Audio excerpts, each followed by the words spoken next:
Morning બધાને કેમ છો? મજામાં? વાગ્યા છે સવારના 10 અને આપણે નાહી ધોઈ ફ્રેશ થઈ ગયા છે અને પોરબંદર માટે નીકળવાના હતા નહીં, પણ પહોંચી ગયા છે. આપણે આજે થોડુંક વિડીયો બનાવવામાં મોડું થઈ ગયું, તો આજે આપણે એક જગ્યાએ દર્શન કરવા આવ્યા છે. બહુ સમય પહેલાં આપણે દર્શન કરતા હતી, બટ હમણાં થોડોક જવાબદારીઓના હિસાબે થોડુંક ટાઈમ ટેબલ વિખાઈ ગયું છે, એટલે હવે પાછા આજે આપણે આવ્યા છે. આપણે દર્શન કર્યા અને તમને પણ કરાવ્યું.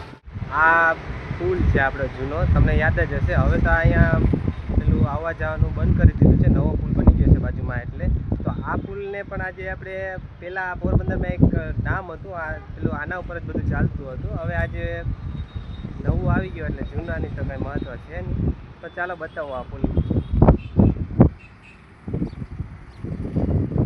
એક સમય હતો આ પુલનો કે ભાઈ, હા આમ થોડો નાનો છે, બટ બહુ ભાઈ અહીંથી આવક જાવક કરતાં બધું પોરબંદરમાં એન્ટર થવાનો જે આપણે બરડા વિસ્તારમાંથી જે લોકો આવે છે એ લોકોના પુલ ઉપર થઈને જ પોરબંદર એન્ટર થવાનું રહેતું.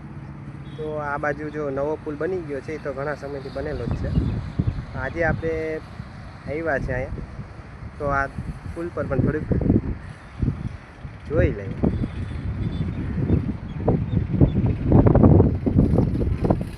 અને આ બાજુમાં જે ખાડી છે, અત્યારે આમાં ઝાડ પહેલાં તો બહુ નાના હતા, હવે તો સારો એવો ગ્રોથ આમાં પણ થઈ ગયો છે.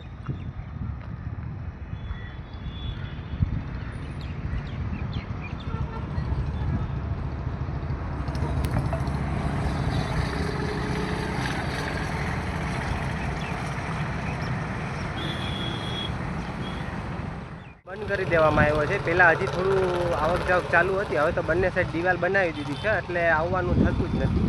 હવે પહેલાં જે નવા બ્રિજ ઉપર જ બધા આવક જાવક કરે છે. અને અહીંયા જે આપણું પેલું જૂનું મંદિર છે મામાદેવનું, એ તમને બતાવવું આજે. ભાઈ બહુ સરસ મંદિર છે, અને પહેલાં જે હતું એનાથી સરસ રિનોવેશન કર્યું છે, અને લોકોએ બધાએ પાડો અને આ તે બધા ટ્રસ્ટ દ્વારા બધું કર્યું છે, બહુ સારું કર્યું છે. ચાલો તમને પણ બતાવું.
મિત્રો, આપણે પણ દર્શન કર્યા છે અહીંયા મામાદેવના. ઘણા સમયથી આપણે આવ્યા નહોતા, પણ આજે આવી ગયા છે અને તમને પણ દર્શન કરાવ્યા.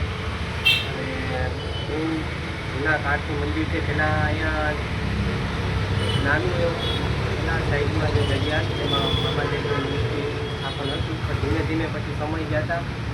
અત્યારે બહુ સારું એવું મોટું મંદિર બનાવવામાં આવ્યું છે, અને મામા જયંતિ હોય ત્યારે અહીંયા થોડોક મજાનો પ્રસાદનું પણ વિતરણ કરે છે. લોકો આજુબાજુના લોકો પ્રસાદ લેવા આવે છે અને બાળકોને પણ જમાડે છે, અને બહુ સારું અત્યારે થઈ ગયું છે. બસ મામાદેવની કૃપાથી બધું સારામાં સારું છે અત્યારે. અને અહીંયા ભક્તો પણ બહુ ઝાઝા છે, આવે છે બધા દર્શન કરવા માટે. તો તમે પણ આવજો, પુલિયાવાડા મામાદેવની મુલાકાત લેજો, આશીર્વાદ લેજો, દર્શન કરજો. કોમેન્ટમાં જરૂર લખજો જય મામાદેવ, અને કોણ કોણ અહીંયા દર્શન કરવા આવે છે રેગ્યુલર એ પણ મને કહેજો. અને બીજું કંઈ પણ ખાસ તમે જાણતા હોય તો એ પણ કહેજો. અને આજ માટે આટલું, મળીએ કંઈક નવી વિગતો સાથે.